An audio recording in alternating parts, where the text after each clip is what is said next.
Michael. I read in class 8. এইটো আমাৰ প্ৰফুল্লৰ ল'ৰাটো নহয় জানো? হয়তো। And my father's পিছে ই name ইমান is ধুনীয়াকৈ ইংৰাজী Sukrita. কৈছে যে? বৰ ধুনীয়াকৈ ইংৰাজী কৈছে। আমাৰ ল'ৰা ছোৱালী দুটাকো এইবাৰ ইংৰাজী মাধ্যমতে নামভৰ্তি কৰাই দিব লাগিব। আমাৰ দৰে মানুহৰ কাৰণে ইংৰাজী স্কুলত নামভৰ্তি কৰাই দিয়াটো মুখৰ কথা নহয়, বুজিছা? বাকীবোৰ ল'ৰা ছোৱালীতকৈ আমাৰ দুটা পিছ পৰি থকাটো মই নিবিচাৰোঁ। গতিকে অলপ আৰ্থিকভাৱে কষ্ট হ'লেও অহাবাৰ ইহঁত দুটাক ইংৰাজী মাধ্যমতে নামভৰ্তি কৰাই দিব লাগিব। বোলো কি খবৰ দাদা বৌ? দুয়োজনে কি চিন্তাত বুৰ গৈ আছে? বহুত ডাঙৰ চিন্তা।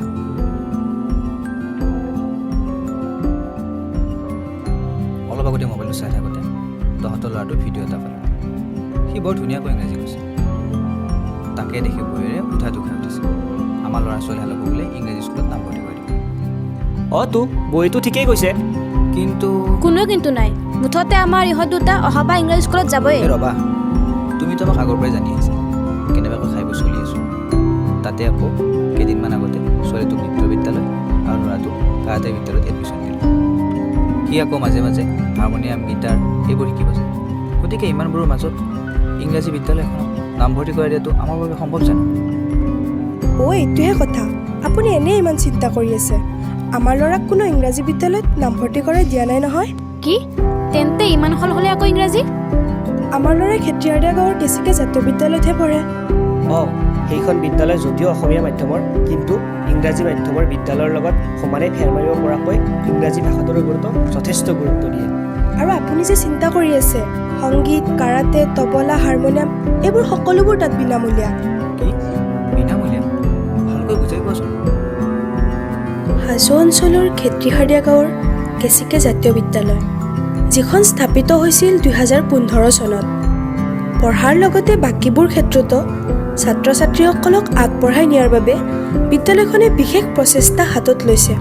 বিদ্যালয়খনত মাতৃভাষা মাধ্যমত শিক্ষাদান কৰাৰ সমান্তৰালকৈ ইংৰাজী বিষয়ত কথিত আৰু লিখিত উভয়তে গুৰুত্ব প্ৰদান কৰা হয়।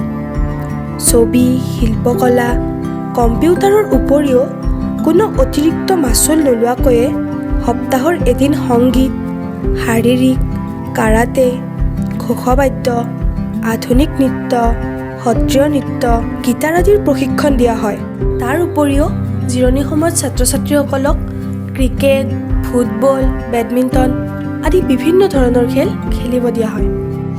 আৰু তাতকৈ ভাল খবৰটো হ'ল, এইবাৰ তাত নতুন শিক্ষানীতি 2020 অনুসৰি 9ম শ্ৰেণীৰ নামভৰ্তি কৰিব আৰু পৰ্যায়ক্ৰমে উচ্চতৰ মাধ্যমিকলৈ উন্নীত কৰাব।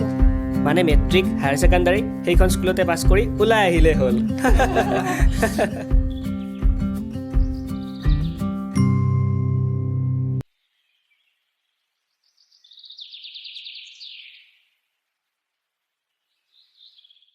বাইদেউ, আজি কিন্তু মোক দেউতা আগতে থৈ আহিব দেই। মোৰ কিন্তু ওলোৱা হ'লেই। নহ'ব দেই, কালিও মোৰ দেৰি হৈছে। আজি মই প্ৰথমেই যাম। হ'ব, তই মোৰ লগত লাগি থাকি লাভ নাই। তই যদি আগতে যা, সোনকালে ওলা।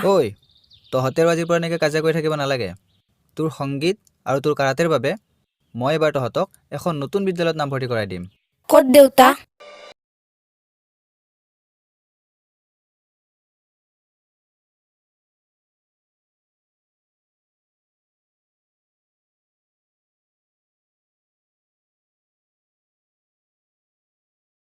অসমীয়াৰ লগতে ইংৰাজী ভাষা আৰু পঢ়াৰ সমান্তৰালকৈ বাকীবোৰ ক্ষেত্ৰত আগবাঢ়ি যাবৰ বাবে আমি আমাৰ ল'ৰা ছোৱালী দুটাক কেচিকে জাতীয় বিদ্যালয়ত নামভৰ্তি কৰাই দিলোঁ।